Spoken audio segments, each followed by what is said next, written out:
Buenas tardes from beautiful Barrio Huanuca in Matagalpa, Nicaragua. It is currently 2 o'clock on Wednesday, June 25th. That is a Wednesday, or Mercoles if you're here. I wanted to give a quick shout out before I head back to Florida for 2 weeks. So I fly out in the AM, and just a couple quick updates on little tidbits of information, especially if those of you who are traveling back and forth from the States to Nicaragua. So one, I did secure a private driver. We do not have a shuttle bus service from Matagalpa to the airport. You have the traditional buses, and not the way I would want to travel with my luggage. Even though the bus will stop, quote unquote, across the street from the airport, it is virtually impossible for a pedestrian to cross the 4 to 6 lanes of continuous traffic between the bus stop and across the street to the airport. Don't want to try to be a moving target. Definitely don't want to try to do it with luggage. A cab, very expensive. So I secured a ride, which is roughly for 75 miles, for $120 US. Now, recently in Nicaragua, we had the speed limit change not once but twice within a month. The understanding is the speed limit was dropped due to an increase in accidents, primarily in the capital where most of the population is. But dropping the speed from 100 kilometers down to 80 kilometers, 80 kilometers, down to a whopping 50, which translated into miles per hour is a car, bus, or truck maximum speed is allowed to go 31 miles per hour. That is the highest speed allowable on any road. Now in cities, the speed limits are already lower than what the highways were, but the highways here aren't the highways you would think of in the States. They will be normally 1 to 2 lanes in each direction. They are paved, there is asphalt. You will see roundabouts, you'll see rotundas used to help diffuse traffic and to insert traffic into the main ways. But those roads that we call highways here are more like rural routes and county roads that you would see in the States in more of a rural setting. You don't have the urban sprawl between cities, so you don't go from a metro to several suburbs to rural. You go from metro to rural. So there'll be a few little towns, villages, townships along the way, a few bus stops along the way, but when you're out of a city, you're out of a city. So what used to be about a 2-hour drive for a car, 2.5 to 3 hours for a bus, has quickly turned into a 2.5 to 3.5 hour ride, which is fine with me. I don't drive. You just have to plan accordingly. So motorcycles dropped to 25 miles per hour, and part of that was there was an increase in motorcycle accidents on those rural open roads. One of the biggest sources for accidents here is people passing, and they don't just pass one car, they'll pass several cars. So this is designed to help diffuse some of the problems with that. Another issue is children will no longer be allowed to be passengers on motorcycles, and often you will see families, as in more than 2 people on a motorcycle. So now the children are no longer allowed to be riding on the back of a motorcycle. Opinions aside, it's all designed for safety measures, and hopefully that makes things a little easier for folks. But again, so I have a private driver taking me tomorrow morning. I'm going to be leaving Matagalpa at 5 in the morning with an expectation of about a 3-hour ride to the airport. Gets me there at 8. My flight doesn't leave till 10. You're supposed to be 3 hours prior. I'm using the VIP Salon, which I've mentioned in other videos. VIP Salon basically is an expediting, and they only want you there 2 hours prior. So it's a fee-based service, and here's how this is going to go. I'm going to show up at a very small but international airport. I'm going to go to the main check-in desk for my airline, Avianca. I'm going to show my passport. I'm going to show my cédula, which is my Nicaraguan resident ID. and they're going to confirm my itinerary and everything, and they're going to see me on a list for the VIP salon. Once I give them my one piece of checked luggage, there's going to be somebody that escorts me over to the salon, which has its own private customs screening. So instead of a very long line waiting to go through immigration, I will go through a private line with a private metal detector. They will do a private screening of my carry-on. I will complete my declaration statement if I have any items to declare in international travel. But they're going to escort me up to a private lounge with private Wi-Fi and air conditioning and very comfortable, relaxed setting. And they're going to bring me a sandwich and a drink, and they will facilitate most of the customs issues if there are any. But it's a small chunk of change. It's $34.50. Normally you do pay a $10 exit visa, just like you pay a $10 entrance visa. Now, I've already got my exit visa prepaid at the National Aduana office. I went and took care of the two requests to leave the country for this month and for October in one fell swoop a couple weeks ago, and I should only be paying the $34.50 tomorrow. But either way, I'll get there. I'll have about 2 hours to spare. I'm going to pick up some bags of coffee for family and friends, and then walk onto my plane. The flight from Managua to Miami or Lauderdale is roughly 2.5 hours. I'm no longer selecting Miami as an option. If you look at a map, I live off of I-75. I-75 alley pretty much goes straight across to Lauderdale. So the airport is almost in direct line going from west to east to the airport. To go to the Miami airport, you then, once you get near there, you then have to divert 25 miles south. So I'm going to save myself an extra 50 miles of driving, and driving from Lauderdale into Miami, and then later on Miami back into Lauderdale in these travels. So a little less time. So about 3 hours to the airport. I'll be in the airport about 3 hours, near 3 hours of a flight. I do have global entry to expedite my exit from the airport, so that will be helpful as it was last time. And this time, instead of family picking me up, I elected to do a car share program. I mentioned it once on here before, named Turo, so Turo. I'm going to be picking up a older Cadillac vehicle. My joke is I'm going to be in complete Florida camouflage. Old, bald, fat, white guy with a beard driving a 10-year-old Cadillac down the highway at the speed limit in the right lane. I'll be invisible. So then I have about a 2.5 to 3 hour drive over to the west coast of Florida. So 2.5 hour flight is going to take 14-hour day of travel.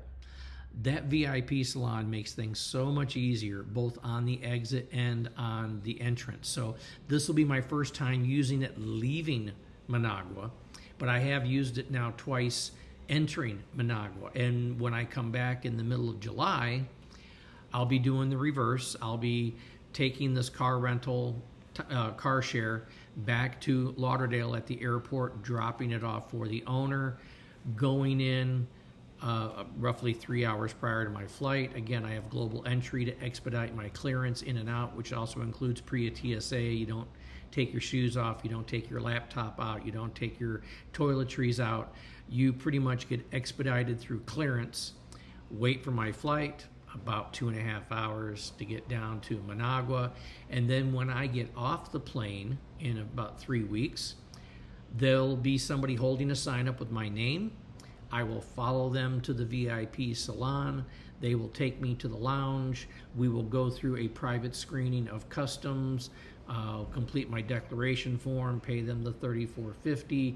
Again, tourist visa has already been paid, so I shouldn't have to pay the $10 coming back in.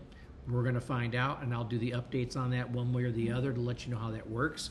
The exit visa I'm doing is because I've already filed for my residency, and you're required to, quote unquote, ask permission when you want to leave the country. There is no reason for the country to ever say no, but the country does need to know how many days you are in and out of country to make sure that you're within the qualifications of your residency program, which means I'm only allowed to be outside of Nicaragua up to 180 days a year.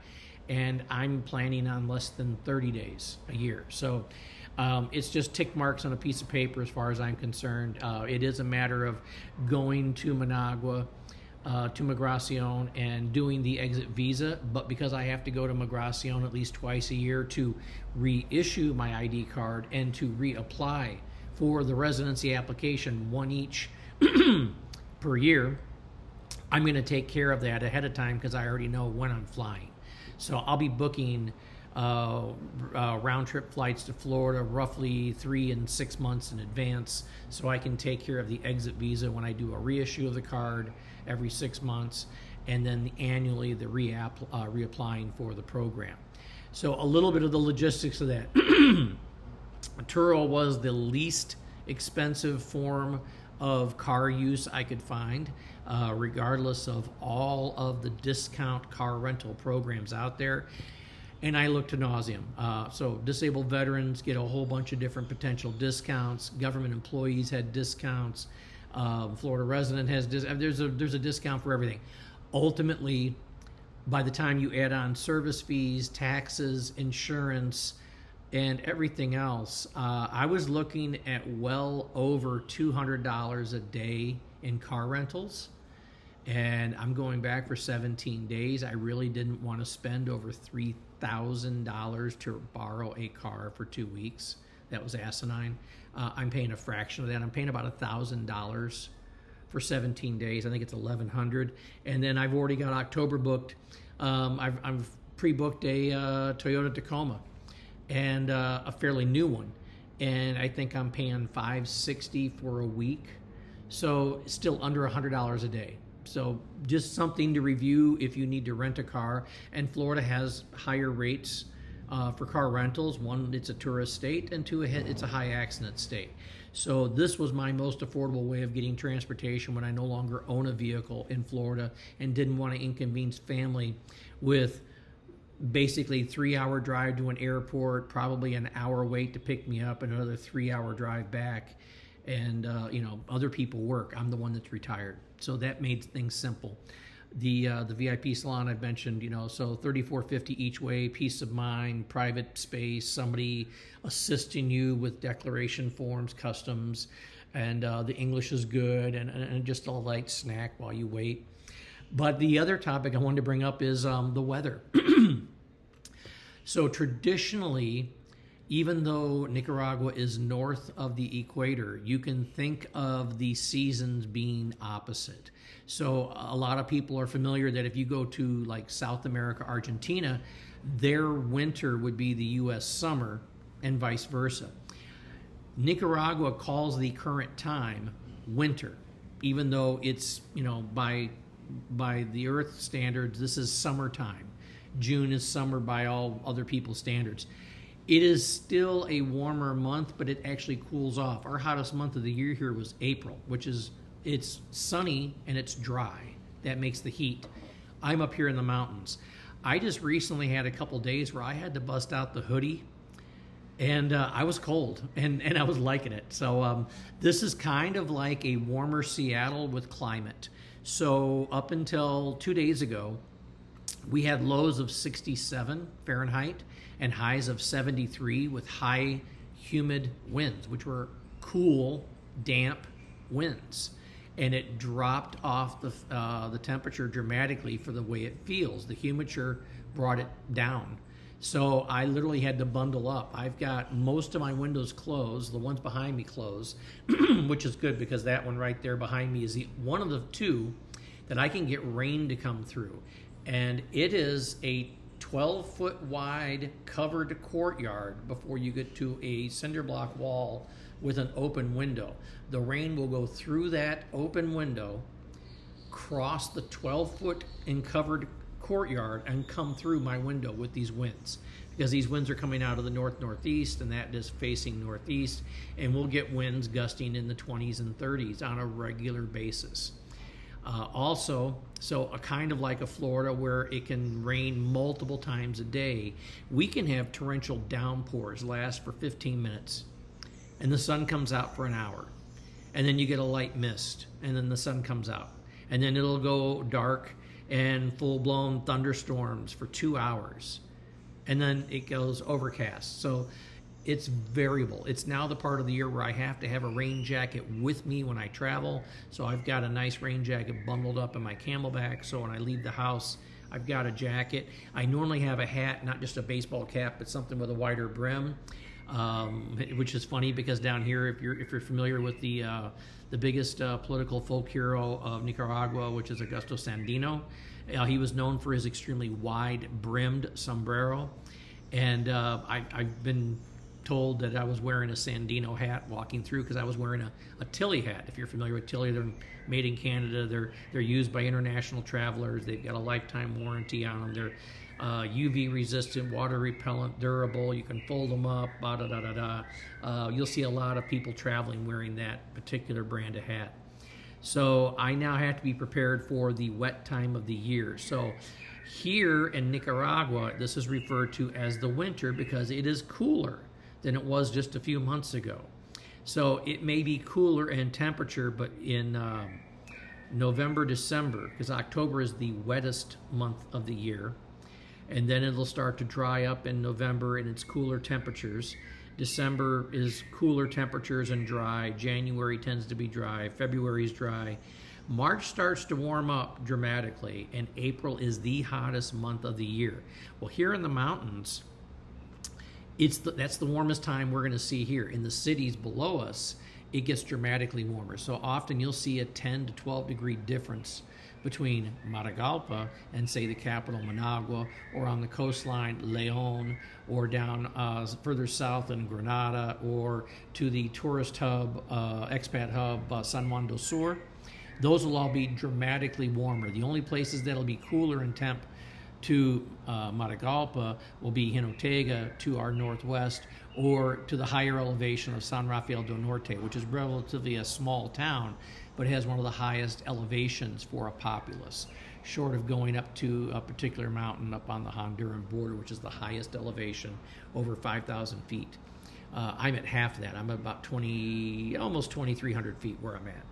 And but we noticed a dramatic change. So I've been comparing notes, and I've been looking at Florida, which obviously it's the end of June in Florida, Southwest Florida. It should be hot, not including the heat dome of the Northeast right now, which is an anomaly, which will only become more common.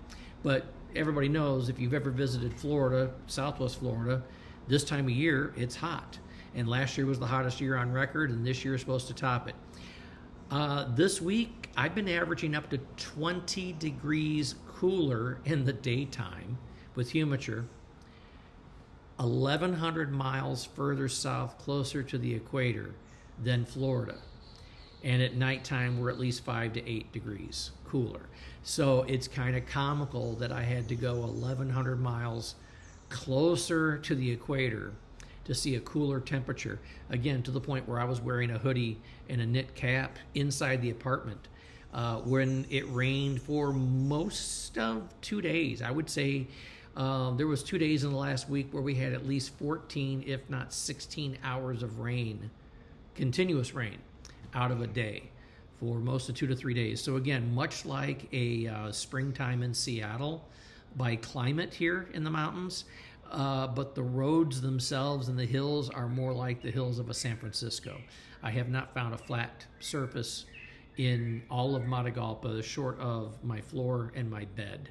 Everything else is uneven, broken, at an angle, at a steep angle. So I am now experiencing a Nicaraguan winter proper. So another one of those things you had to experience to understand that somehow in the summertime and north of the equator, it can still be cooler than places farther north. So different. Other than that, that was the updates for now. I'm going to be having a birthday while I'm gone. I'll probably post one or two from Florida. I'm officially getting older. I'm hitting 54 in about 2 weeks. And going to see family, going to see some friends, going to go to some favorite restaurants and eat some food that I can't get in Nicaragua. But then I come back mid-July. I've got a bunch of deliveries coming from all of those Amazon orders and other companies through Envios Fast Track. I have multiple deliveries coming from them. I'm asking them to consolidate all orders that are going by boat to their Managua office, and then after my return to do one consolidated delivery to the apartment. So instead of going down the street to Cargo Trans and then trying to find some transport for a bunch of boxes, 6 blocks, just having them deliver it directly to the apartment. And upon my return, I'm going to be buying myself a new 3-person couch with recliners to it. They look a lot like the theater seats, so I won't be using that any longer, which was part of the furnishings. I'm going to bring that back to the landlord across the hall. It'd be nice to be able to take a nap in a recliner. I am retired. That's what old people are supposed to do. So looking forward to that. And I may very well be getting a sofa bed that we would call a futon. So when I have guests come down and visit, hint, hint, they have a bed and we don't have to do an air mattress. So that is the update for now. Just over 20, going on 21 minutes. Do want to thank the current subscribers as of this morning. 93 members. We're coming up on that 100. I've been doing this just over 4 months, 4.5 months now. And first video, I know some of this is dry. It's been more about informative. I'm getting the orthotic inserts for my shoes replaced, which means by mid-August, I should be able to start doing a lot more walking videos, weather permitting. They'll be wet. There's going to be some wet videos, and that's fine. The GoPro can handle it. I can handle it. The shoes can handle it. But yeah, that's what's going to be happening here in the near future. Going to get some new furniture, get some new digs in here to make life a little more comfortable in this long-term rental. And the only thing left on my plate now is studying my Spanish.